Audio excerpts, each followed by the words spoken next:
1월 7일 금요일 매일 성경 아침 묵상입니다. 오늘의 본문은 요한복음 2장 13절에서 25절입니다. 참 성전이신 예수님이라는 제목으로 말씀을 묵상하겠습니다. 첫 번째 단락의 제목은 분노하시는 예수님입니다. 13절입니다. 유대인의 유월절이 가까운지라 예수께서 예루살렘으로 올라가셨더니 갈릴리에 계셨던 예수님께서 유월절이 얼마 남지 않은 때에 예루살렘으로 가셨습니다.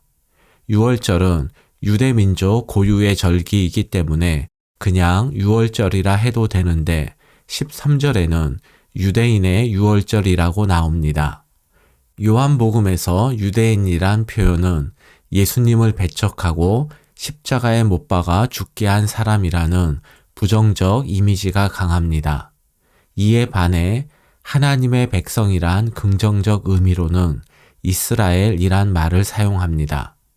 그래서 13절에서 유월절 앞에 유대인이란 말을 덧붙인 것은 앞으로 일어날 사건에는 유대인의 부정적 모습이 나올 것을 암시하는 것입니다. 오늘 말씀을 통해서 우리가 경계해야 할 유대인의 부정적 모습을 살펴보겠습니다. 14절에서 16절 상반절을 보겠습니다. 성전 안에서 소와 양과 비둘기 파는 사람들과 돈 바꾸는 사람들이 앉아 있는 것을 보시고 노끈으로 채찍을 만드사 양이나 소를 다 성전에서 내쫓으시고 돈 바꾸는 사람들의 돈을 쏟으시며 상을 엎으시고 비둘기 파는 사람들에게 이르시되 이것을 여기서 가져가라.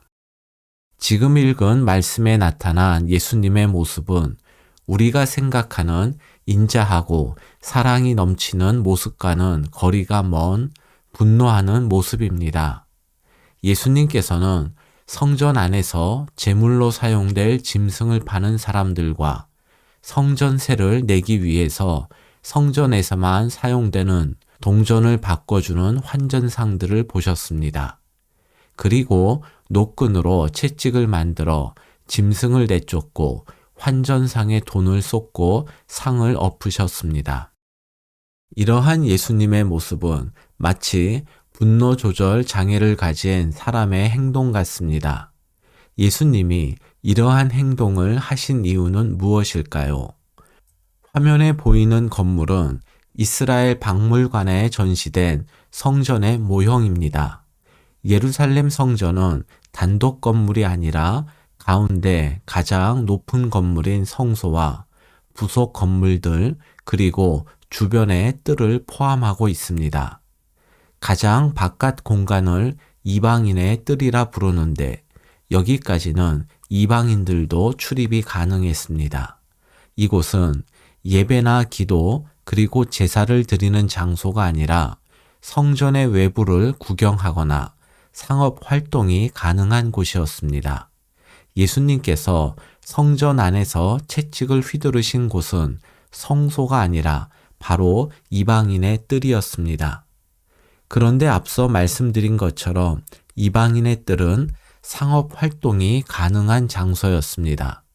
이곳에서는 예루살렘으로부터 멀리 떨어진 곳에서 오는 사람들이나 외국에 살던 디아스포라 유대인들처럼 직접 집에서 제물을 가져오기 어려운 사람들을 위해 제물로 사용할 정결한 짐승을 판매하였습니다.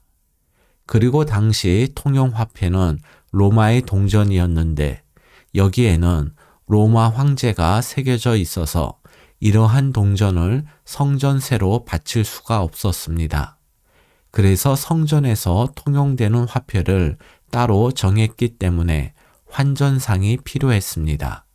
이처럼 짐승을 사고 파는 것, 그리고 돈을 바꾸는 것은 모두가 하나님께 올바른 예배를 드리기 위함이었습니다. 그런데 이러한 일들을 제사장들과 레위인처럼 성전 중심의 특권층과 종교 지도자들이 독점을 하면서 막대한 이익을 거두었습니다. 즉 예수님께서 분노를 표출하신 것은 성전에서 상거래를 했기 때문이 아니라 예배와 제사를 돕는다는 미명 아래 돈벌이에 집중하는 종교 지도자들에게 분노하신 것입니다. 예수님께서 제사의 핵심인 제물로 사용될 짐승을 내쫓고 성전세로 바칠 성전 화폐를 쏟으셨다는 것은 본질은 사라지고 형식만 남은 성전은 더 이상 의미가 없다고 선언하신 것입니다. 16절 하반절입니다. 내 아버지의 집으로 장사하는 집을 만들지 말라 하시니. 예수님은 성전을 가리켜 내 아버지 집이라 부르시며 성전으로 장사하는 집을 만들지 말라 하십니다. 이것은 상거래 자체를 금하신 것이 아닙니다. 장사나 상거래의 목적은 이윤 추구입니다. 예수님께서 금하신 것은 성전에서 이루어지는 예배나 제사를 사적 이익 추구의 도구로 사용하지 말라는 경고입니다. 하나님과 상관없이 성전을 이용해서 자기 입속을 채우려는 종교인들이 장악한 종교는 더 이상 종교가 아니라는 선포입니다. 그런데 2000년 전 예수님의 경고와 선포가 지금 우리와는 상관없을까요? 우리 역시 신앙의 이름으로 이익을 추구하지는 않습니까? 목회자들은 신앙생활을 교회 안 활동으로 국한함으로써 성도들을 자신의 영향력 아래 묶어두려고 하지는 않습니까? 이러한 질문에 아니라고 답하지 못한다면 우리 역시 예수님의 분노를 피할 수 없을 것입니다. 두 번째 단락의 제목은 사람들의 반응과 예수님의 응답입니다. 18절입니다. 이에 유대인들이 대답하여 예수께 말하기를 내가 이런 일을 행하니 무슨 표적을 우리에게 보이겠느냐. 유대인들은 예수님에게 무슨 권한으로 이런 일을 행하는지 그것을 표적으로 증명해 보이라고 요구했습니다. 이에 대한 예수님의 대답이 19절에 나옵니다. 예수께서 대답하여 이르시되 너희가 이 성전을 헐라 내가 사흘 동안에 일으키리라. 성전을 헐라는 말씀은 더 이상 거룩을 담보하지 못하고 돈벌이의 수단으로 전락한 건물로서의 성전은 무너져야 한다는 뜻입니다. 그리고 예수님은 너희가 이 성전을 헐면 내가 사흘 동안에 다시 지으리라고 말씀하지 않으시고 일으키리라고 하셨습니다. 여기서 일으키다는 단어는 제자들이 예수님의 부활을 전할 때 사용한 단어입니다. 곧 예수님께서 사흘 동안 일으키시겠다는 성전은 예수님 자신을 가리킵니다. 다시 말해 19절은 예수님 자신이 새로운 성전임을 밝히신 것입니다. 성전은 하나님이 임재하시고 죄 사함의 은총이 베풀어지는 곳입니다.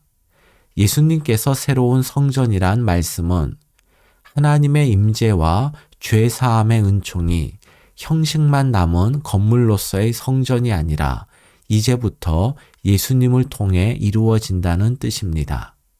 그런데 유대인들은 예수님 말씀의 의미를 깨닫지 못하고 46년 동안 지은 성전을 어떻게 3일 동안 일으키겠냐고 조롱하듯 말했고 제자들도 예수님이 부활하신 후에야 그 말씀의 의미를 깨닫고 믿었습니다. 이처럼 유대인들이나 제자들 모두 19절의 의미를 깨닫지 못했기 때문에 요한복음 기자는 21절에서 예수님이 다시 일으키시겠다는 성전이 예수님의 육체를 의미한다는 설명을 남겼습니다. 23절입니다. 6월절에 예수께서 예루살렘에 계시니 많은 사람이 그의 행하시는 표적을 보고 그의 이름을 믿었으나 예수님은 6월절을 지내면서 예루살렘에서 자신의 정체성을 드러내는 표적들을 행하셨고 이를 본 많은 사람들이 예수님을 믿었습니다. 그런데 23절은 믿었다가 아니라 믿었으나 라는 말로 끝납니다. 이것은 이어지는 말씀에 이들의 믿음에 대한 부정적 내용이 나옴을 뜻합니다. 24절과 25절입니다. 예수는 그의 몸을 그들에게 의탁하지 아니하셨으니 이는 친히 모든 사람을 아심이요 또 사람에 대하여 누구의 증언도 받으실 필요가 없었으니 이는 그가 친히 사람의 속에 있는 것을 아셨음이니라. 사람들은 예수님이 행하신 표적을 보고 예수님을 믿었으나 예수님은 그들에게 당신의 몸을 의탁하지 않으셨습니다. 예수님은 다른 사람의 도움이나 설명 없이도 사람의 마음을 정확하게 아셨기 때문입니다.